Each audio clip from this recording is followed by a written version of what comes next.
말씀 중에 예수님께서 십자가에 달리셔서 하셨던 몇 가지 말씀이 나옵니다. 그리고 다른 복음서에 있는 말씀과 다 합쳐서 가상칠언 이렇게 부르기도 하죠. 십자가 할 때가 또 위산자 그리고 7마디 말씀, 그래서 가상칠언 그렇게 부릅니다. 예수님께서 십자가에서 하신 7마디 말씀입니다. 시간이 짧지만 간단하게 그 7가지 말씀을 함께 나눌 수 있기를 바랍니다. 누가복음에만 다 있지 않고 또 마태복음의 몇 가지, 마가복음의 일부, 또 누가복음 일부, 요한복음의 일부 그렇습니다. 예수님께서 십자가에 달리셔서 하셨던 첫 번째 말씀, 오늘 함께 읽었던 말씀 가운데 나옵니다. 34절 말씀. 이에 예수께서 이르시되 아버지 저들을 사랑하여 주옵소서. 자기들이 하는 것을 하나님이니까 하시더라. 그들이 그의 옷을 나며 제비 묻으세. 예수님께서 십자가에 달린 상태 가운데서 먼저 하신 말씀이 아버지 저들을 사하여, 그러니까 용서해 주세요. 그들이 하는 것을 알지 못하기 때문입니다. 그렇습니다. 못함이니이다. 그 말은 못하기 때문입니다. 그런 뜻입니다. 우리말에 내 코가 썩자다 하는 그런 말이 있죠. 내 형편이 정말 바쁘고 또 힘들기 때문에 다른 사람 형편 참 헤아리기가 참 힘들 때 그런 말을 씁니다. 정말 예수님의 형편을 생각하면 어떻게 정말 이런 기도가 나올 수가 있겠습니까? 인간적으로 생각하면 참 그렇겠죠. 얼마나 고통스럽겠습니까? 그리고 억울하게 고난을 당하고 있고 또 적개심을 품기로 말하면 정말 얼마나 사람들이 무지하고 또 원망스럽게 그렇게 보이겠습니까? 그렇지만 그런 가운데서도 알지 못하고 하는 그들을 위해서 예수님께서 하나님 아버지께 용서를 구하는 그러한 기도를 드리셨습니다. 그러한 사랑 때문에 오늘 우리도 용서가 된 적이 있습니다. 주님께서 알지 못하고 행하였던 우리를 그래도 챙겨주시고 걱정해주시고 또 용납해주시는 그 주님의 사랑 우리가 함께 기억하고 감사할 수 있기를 바랍니다. 로마서 8장에서는 이러한 주님의 사랑을 가리켜서 누가 우리를 그리스도의 사랑에서 끊을 수 있겠는가? 이 세상 누구도 그 무엇도 심지어 죽음까지라도 우리를 하나님 안에 있는 그리스도의 사랑에서, 그리스도 안에 있는 하나님의 사랑에서 갈라놓을 수 없다, 그렇게 말씀했습니다. 이러한 주님의 사랑과 또 용서 때문에 우리 저희가 구원받고 또 용서받는 것 감사할 수 있기를 바랍니다. 그리고 이러한 예수님의 기도를 아주 본받은 그러한 분이 있습니다. 그분은 바로 스데반이었죠. 스데반이 돌을 맞아 순교하면서 이런 기도를 드렸죠. 주여 이 죄를 그들에게 돌리지 말아주시옵소서, 그렇게 기도했습니다. 우리도 우리를 용납하신 그 그리스도의 사랑을 기억하고 또 우리도 다른 사람을 넉넉히 용서하고 또 사랑할 수 있어야 할 것입니다. 정말 내가 용납할 수가 없고 용서하기 어려운 그런 경우가 있지요. 그런 사람들이 있습니다. 그렇지만 상대방이 나에게 잘못한 허물보다 더 큰 나 자신의 허물을 이미 십자가의 사랑으로 용서받은 것을 기억하고 또 넉넉히 그렇게 할 수 있어야 할 것입니다. 너희는 이렇게 기도하라고 가르쳐 주신 모범의 기도, 그것이 바로 주 기도문입니다. 주 기도문 하니까 사람들이 주님이 하신 기도 그렇게 생각하기 쉽습니다. 그러나 주 기도문은 다른 데 주님이 하신 기도가 나오고 주 기도문은 우리에게 가르쳐 주신 그런 기도입니다. 그게 더 우리 죄를 용서해 주세요, 그렇게 기도하라고 가르쳐 주셨습니다. 우리가 우리에게 죄 지은 자를 용서해 준 것처럼 우리 죄를 용서해 주세요, 그렇게 기도하라고 가르쳐 주셨습니다. 그것을 좀 다른 말로 표현하면 우리 죄를 용서해 주세요, 그리고 우리도 다른 사람을 용서하며 살겠습니다, 그런 표현으로 할 수가 있습니다. 예수님께서 비유를 들려주셨습니다. 너무 큰 빚이 있어서 도무지 갚을 수가 없었습니다. 주인이 불쌍히 여겨서 판감을 해주었습니다. 그런데 가는 길에 내가 판감받은 그 액수보다 훨씬 더 작은 빚을 나한테 진 사람을 만났습니다. 그 사람 멱살을 붙들고 너 왜 나한테 빌려가 너 갚지 않냐고 말했습니다. 그 소문이 주인에게 들려가지고 또 다시 책망받고 또 처벌을 받게 되었습니다. 거기서 주님께서 가르쳐 주시는 교훈은 바로 그것이죠. 정말 내가 큰 허물을 용서받았기 때문에 그것보다 훨씬 더 작은 다른 사람이 나에게 한 그러한 죄와 범을 너는 그렇게 용서해 줘야 한다. 그리고 반대로 이야기하면 내가 정말 용서하기 어려울 때 상대방이 나에게 잘못한 그 허물보다 훨씬 더 큰 나 자신의 죄와 범을 이미 용서해 주신 것 기억하고 우리가 넉넉히 주님의 사랑과 용서를 실천하는 우리가 되어야 할 것입니다. 예수님이 십자가에 달리셔서 처음 하신 말씀, 하나님 아버지 그들을 용서해 주세요. 그들이 하는 것을 알지 못하기 때문입니다 하는 그러한 기도였습니다. 그리고 두 번째 기도, 누가복음 24장 43절입니다. 시작. 예수께서 이르시되 내가 진실로 너희에게 이르노니 오늘 내가 너와 함께 아담에 있으리라 하시니라. 아멘. 십자가에 달린 상태에서 두 번째 하신 말씀 바로 이 말씀입니다. 낙원에 해당되는 그 헬라 원래 말이 영어식으로 하면 바로 파라다이스입니다.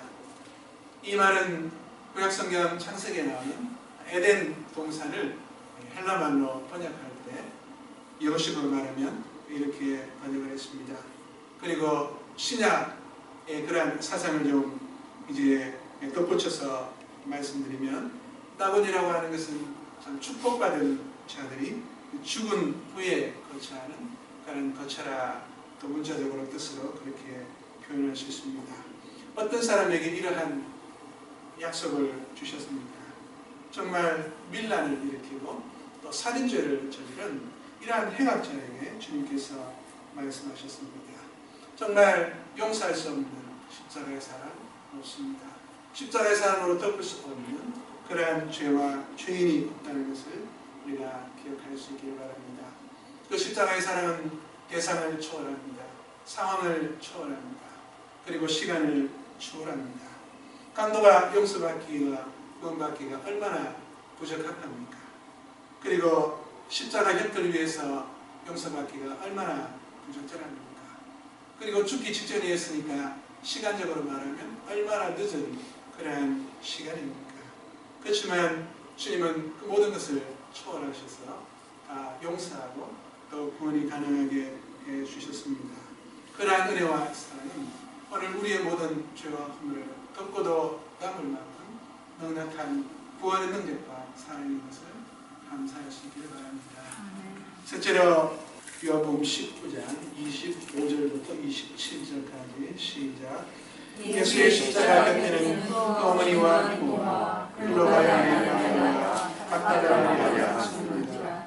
예수께서 자기 어머니와 사랑하시는 제자가 곁에 서는 것을 보시고 자기 어머니께 말씀하시되 여자여 보소서 아들이니라 하시고 또 그 제자에게 이르시되 보라 내 어머니라 하시니 그때부터 그 제자가 자기 집에 오십니다. 예수님이 십자가에 다니셔서 세 번째 하신 말씀 바로 여기 있습니다. 26절 여자여 보소서 아들입니다. 또 제자 아마 요한을 가리킬 것입니다. 그 제자 보고 마리아를 가리켜서 보라 너의 어머니라 그렇게 맺어주셨습니다. 26절 이 말씀이 보소서 아들이니이다 할 때 그 아들은 예수님을 가리키는 말이 아닙니다. 요한을 가리키는 말입니다. 제가 예수라고 하면 제가 십자가에 달려있습니다. 그 안에 예수님의 육신의 어머니 마리아도 있고 또 요한도 있습니다. 그래서 어머니 보고 요한을 가리켜서 그 사람이 당신 아들입니다. 그렇게 하는 말입니다. 그리고 요한 보고는 마리아를 가리켜서 너 어머니다 그렇게 연결을 해주는 것입니다. 결혼식 주례하는 주례가 남녀를 이렇게 연결해 주듯이 예수님께서 십자가에 달린 상태 가운데서 혈육을 초월하는 그런 영적인 가족을 맺어주시는 것입니다. 말하자면 가족 주례를 써주신 것이죠. 그 결과 어떻게 됐다고 말씀합니까? 요한복음 19장 27절부터 27절에 보면 그때부터 그 제자가 자기 집에 모시니라 했습니다. 예수님 곧 이제 부활하시고 승천하시고 하늘에 올라가시니까 그 이후에 이제 사도 요한이 마리아를 어머니처럼 이렇게 자기 집에 모셨다 하는 것을 우리가 볼 수가 있습니다. 이처럼 예수님은 이제 십자가를 통해서 혈육을 뛰어넘는 그러한 새로운 영적인 가정을 맺어주셨습니다. 그것이 바로 교회입니다. 그것이 바로 성도입니다. 학교를 가리켜서 대안학교 그런 말을 쓰는데 바로 예수님이 맺어주신 대안 가족, 그것이 바로 교회고 바로 성도입니다. 영적인 가족, 더 줄여서 영가족이라고 표현하기도 하죠. 마가복음 3장 21절 이하에 보시면 이런 말씀이 나옵니다. 예수님께서 막 귀신을 쫓아내고 하니까 사람들은 예수가 미쳤다, 또 막 노숙자처럼 돌아다니고 하니까 미쳤다, 또 귀신 들렸다, 그런 소문이 났습니다.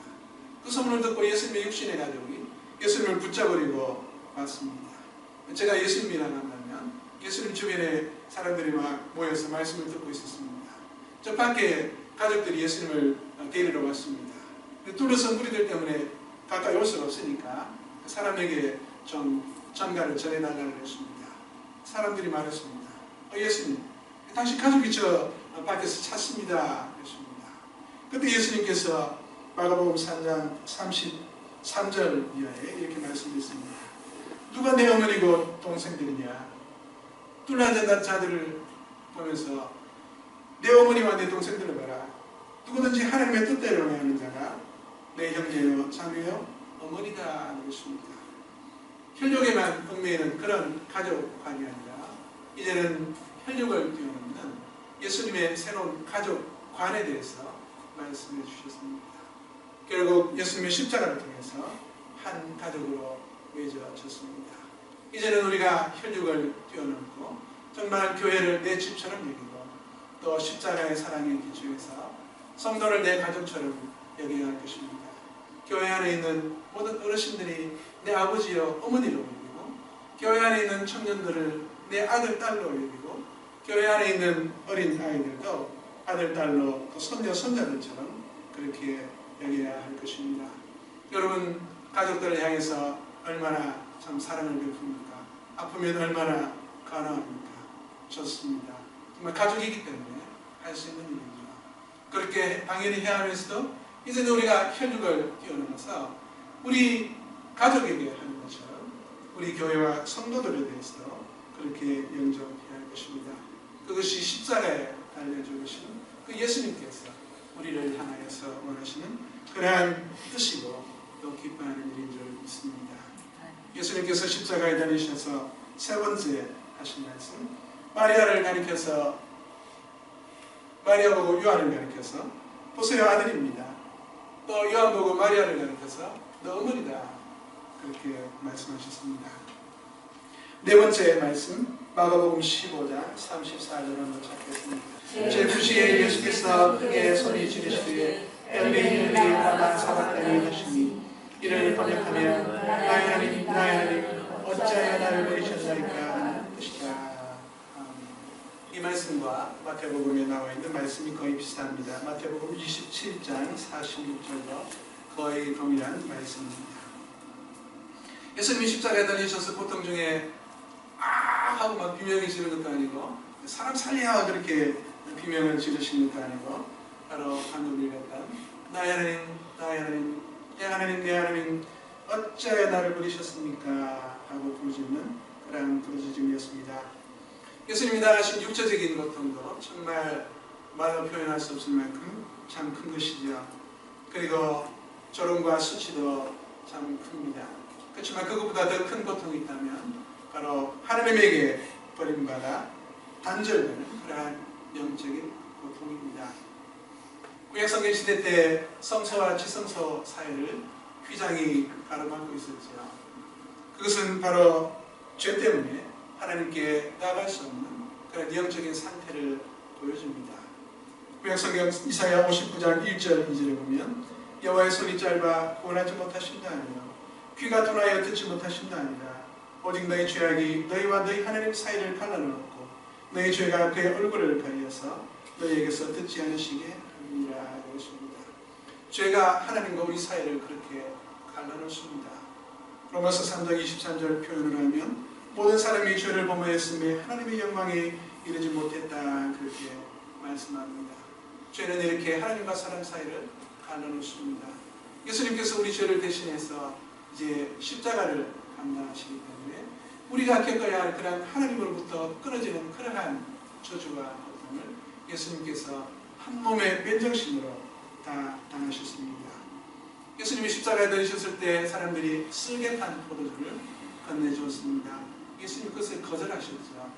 그 쓸개 탄 포도주는 좀 마취 성분이 있어서 좀 고통을 좀 경감시켜주는 그런 효과가 있었습니다. 그런데 예수님은 그것을 거절하시고 맨몸으로 맨정신으로 온 고난을 다 당하셨습니다.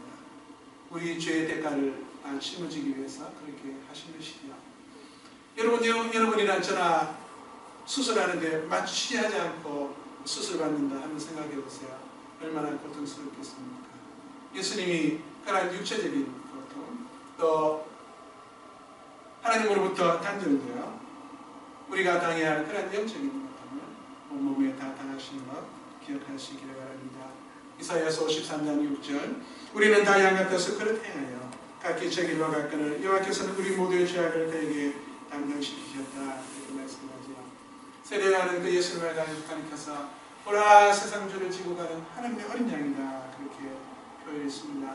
우리가 성경시대 때 죄 때문에 사람이 죽어야 되는데 사람이 그럴 수 없으니까 대신 제물을 희생시켜 드리죠. 그 중에 하나가 양이었죠. 예수님이 바로 세상 죄를 다 짊어지고 가는 그런 하나님의 어린 양이 되었다 그렇게 말씀을 합니다. 이 십자가를 보면 하나님의 사랑이 나타나 있습니다. 그리고 하나님의 공의가 나타나 있습니다. 누구든지 죄를 범하면 이렇게 된다. 죄의 결과는 이런 것이다. 어째서 저를 버리셨습니까? 라고 부르시는 것처럼 하나님으로부터 단절되고 끊어진다 하는 것을 보여줍니다. 그러면서 또한 내 대신 우리 대신 예수님에게 죄를 지으시는 그런 하나님의 사랑을 보여줍니다. 그래서 하나님의 두 성품을 가리켜서 하나님의 사랑과 공의라 그렇게 표현하는데 그 십자가의 완벽한 하나님의 사랑 또 완벽한 하나님의 공의가 함께 나타나 있습니다. 그리고 또 한편 예수님이 하나님을 가리켜서 고통 가운데서도 내 하나님 내 하나님 그렇게 부르짖었습니다.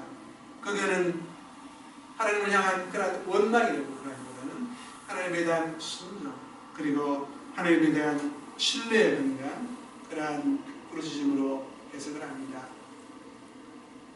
이 말이 시편 22편 1절에 나옵니다. 그 시편은 다윗의 시입니다. 그 시편 22편은 구약의 십자가 장이라 그렇게 부릅니다. 예수님 오시기 수백 년 전에 기록되었지만 예수님의 고난에 대해서 아주 잘 묘사합니다. 예수님을 통해서 상주되었습니다. 그 시편 22편은 전반부는 의인의 고난을 노래합니다. 그리고 후반부는 의인의 구원을 노래합니다. 예수님이 하나님의 뜻 가운데 이런 고통을 당하지만 하나님께서 책임져 주실 것이다. 하나님이 외면하지 않을 것이다 하는 그런 확신이 들어있습니다. 결국 하나님께서 그 예수님을 살려주셨습니다. 예수님께서 부활시켜 예수님을 부활시켜 주셨습니다. 우리도 고통을 당할 수가 있습니다. 그것 역시 하나님의 손 안에서 당하는 하나님이 주시는 그러한 고통입니다. 우리도 그러한 고통을 당할 때 예수님처럼 그래도 내 하나님입니다. 그래도 저희 하나님입니다. 하나님이 주시는 고통입니다. 제가 지금 고통을 당하지만 저는 하나님을 신뢰합니다. 그래도 끝까지 하나님을 신뢰하겠습니다. 하나님이 끝까지 책임져 주실 것입니다. 그렇게 예수님처럼 고백할 수 있기를 바랍니다. 그러한 신앙으로 부활을 경험하여 부활신앙을 경험할 수 있기를 소원합니다. 예수님께서 십자가에 달린 상태로 네 번째 하신 말씀 내 하나님 어찌하여 나를 버리셨습니까? 하는 말씀이었습니다. 다섯 번째로 요한복음 19장 28절부터 30절까지 말씀. 그 후에 거기서부터 함께 읽습니다. 시작.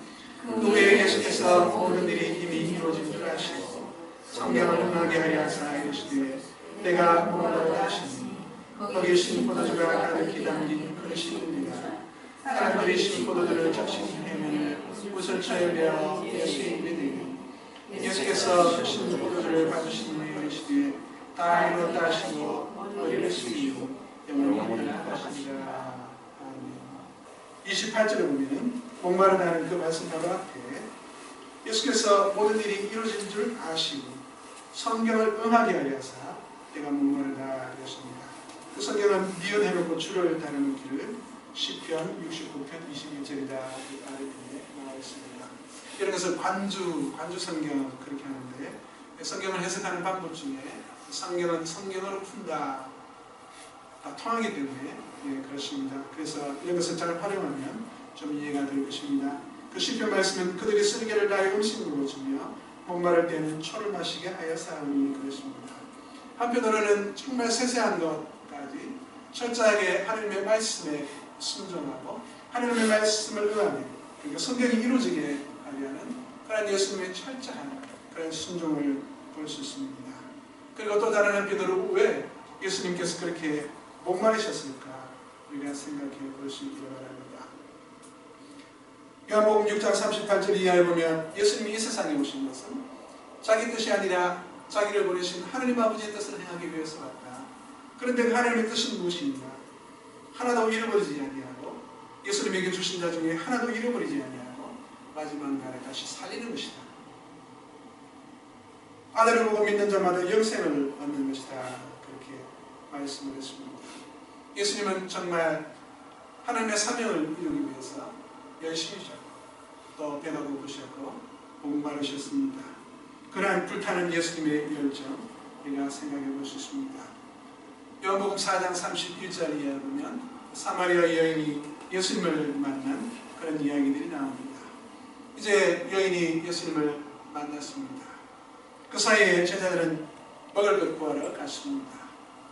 제자들이 먹을 것 구해가지고 예수님 보고 선생님 이거 좀 드세요 그렇게 하니까 나한테는 먹을 양식이 있다 그랬습니다. 그 제자들이 우리 말고 다른 사람들이 누가 먹을 것 드렸냐 그렇게 말했습니다.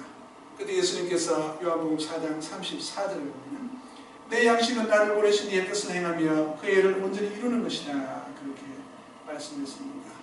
그러니까 예수님은 말씀하는 그 양식이 뭐냐면 바로 하나님이 주신 사명을 행하는 것, 그 하나님의 뜻을 행하고 일을 이루는 것, 그것을 바로 예수님의 양식으로 그렇게 표현했습니다. 예수님께서 요한복음 2장에 성전에서 장사하는 사람들을 이제 내쫓으셨습니다. 그때 사람들이 정말 예수님의 의문, 그 열정을 볼 때 요한복음 2장 17절에 이렇게 말했습니다. 성경 말씀에 주님의 전을 사모하는 열심, 그 열정이 나를 삼키리라고 하는 것을 기억했다 그랬습니다. 그래서 시편 69편 9절에 나오는 말씀입니다. 정말 예수님의 그 행동을 볼 때 정말 하나님을 향한 성전을 향한 그 열정이 예수님을 사로잡고 예수님을 삼킬 정도가 되었다 그렇게 말씀합니다. 하나님의 뜻을 이루고자 하는 그 예수님의 열정 또 그 가운데서 예수님이 표현한 그 영적인 목마름 영적인 그 갈증 영적인 그 배고픔 우리가 함께 생각해 볼 수 있기를 바랍니다. 예수님의 열정이 내 열정이 되고 예수님의 목마름이 내 목마름이 되고 예수님의 갈증이 내 갈증이 되게 하여 주시옵소서 그렇게 기도할 수 있기를 바랍니다. 그리고 조금 전에 함께 읽었습니다. 요한복음 19장 30절 그것이 바로 예수님께서 십자가에 달리신 상태에서 하신 6번째 말씀입니다. 다 이루었다 하는 것입니다. 다 이루었다. 헬라말로 하면 텔레스타이라는 그런 말인데 완료형입니다. 다 지불했다. 다 성취되었다. 완전히 값을 치렀다 하는 그런 뜻을 가지고 있습니다. 그 말은 상업용어로 쓰였습니다. 어떤 돈을 빌려주거나 받고 또 차용증을 주고 받습니다. 근데 이제 다 갚습니다. 그럼 다 받았다고 서명을 해줄 것 아닙니까? 그때 바로 아까 말씀드린 그런 헬라를 이렇게 기록했습니다. 요한복음에 다 이뤘다는 말이 바로 그런 단어로 사용됐습니다. 근데 이제 다 계산 끝났다. 더 이상 지불할 것이 없다. 다 완성되었다. 그런 뜻입니다.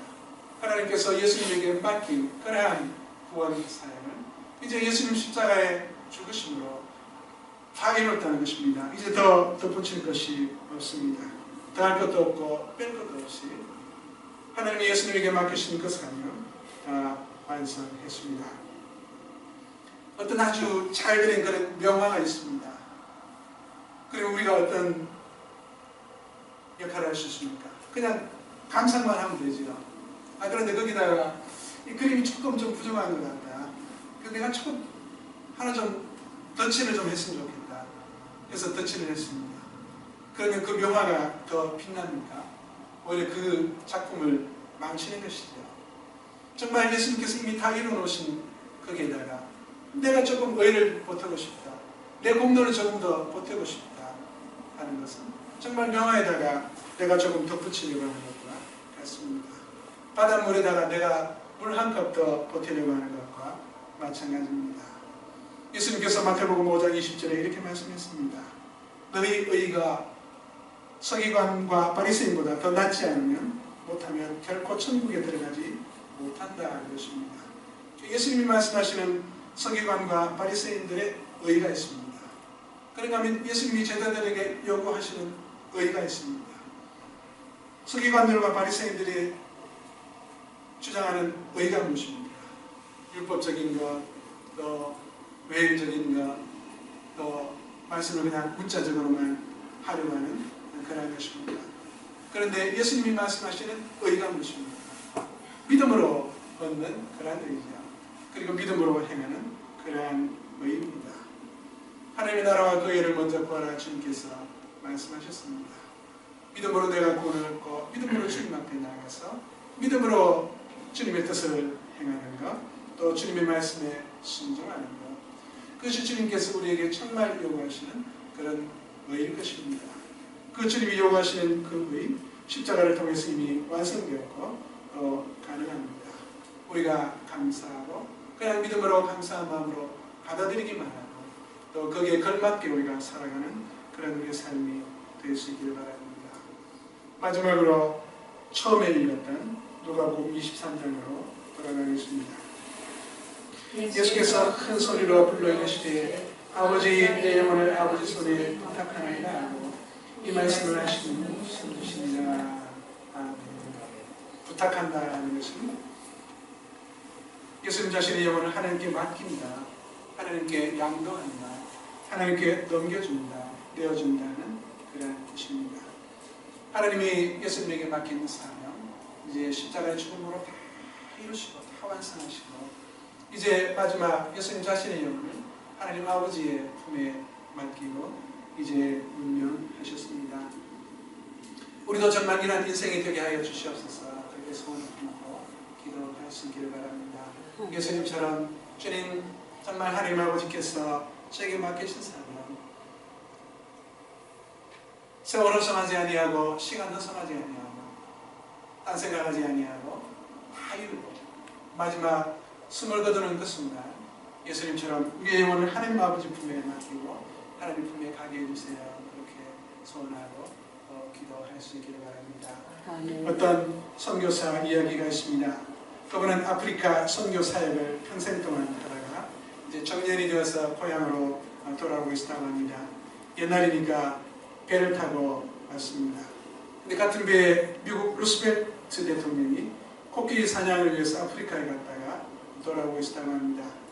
이 선교사는 평생 수고가 끝나고 또 돌아오는 그런 귀한 길이었지만 대통령은 막 반겨주는데 자기는 반겨주는 그런 사람들이었었습니다.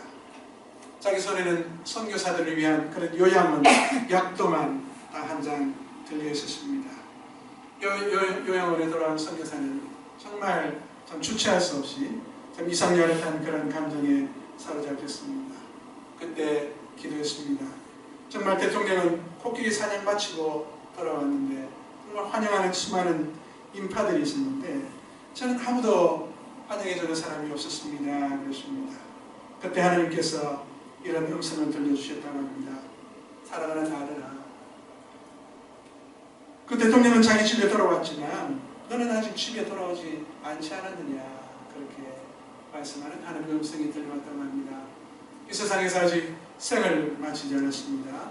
아마 할 일이 조금 더 남아있었는지 모릅니다.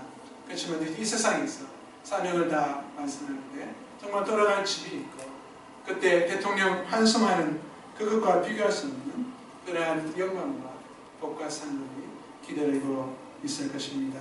우리도 그것을 함께 소망할 수 있기를 바랍니다.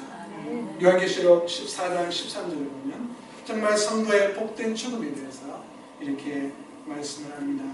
또 내가 들으니 하늘에서 음성이 나시기를 기록하라, 지금 이후로 주 안에서 죽는 자들은 복이 있도다 하시며, 성령이 이르시되 그러하다, 그리스도를 바치고 죽이니 이는 그들의 하나님이 되리라 하시더라. 보통 복을 누리고 또 장수하다가 죽을 때 호상이다 그렇게 말합니다. 그런데 진짜 호상이 바로 이것입니다. 죽음을 가리켜서 어떻게 복되다 그렇게 말할 수가 있습니까? 그렇지만 예수님의 은혜로 인하여서 참 우리가 죽음도 복된 그런 죽음이 될 수 있도록 해주셨습니다. 이것이 주님의 은혜요 또 선물입니다. 주님 안에 있는 인생, 생도 복되고 또 죽음도 복됩니다. 우리가 아직 살아있으니까 그것은 우리가 이 세상에서 해야 될 사명이 아직 남아있다는 그러한 뜻입니다. 우리가 딴 생각할 시간이 없습니다. 찬송가 가사에 보면 주여 나를 도우사 세월호 성안커서 그런 찬송 가사가 있죠. 정말 주님이 우리에게 아직 사명이 있다고 맡긴 우리의 여생을 우리가 기억하고 또 정말 예수님처럼 끝까지 사명을 감당하고 또 마지막 순간과 마지막 우리의 영을 주님의 품에 의탁하고 또 주님 기다리고 계신 그곳에 가는 우리가 될 수 있기를 바랍니다. 가장 복된 인생, 또 가장 복된 그런 죽음, 그런 마지막이 될 수 있기를 바랍니다. 찬송가 가사처럼 주가 맡긴 모든 역사 힘을 다해 마치고 예수님처럼 다 이뤘다 고백하고 아버지 다 이뤘습니다. 제 영혼을 주님의 품에 부탁합니다. 하나님 아버지 손에 맡깁니다 하고 우리가 눈을 감을 수 있는 그런 인생 되게 하여 주시옵소서. 그렇게 손을 풀고 기도할 수 있기를 바랍니다.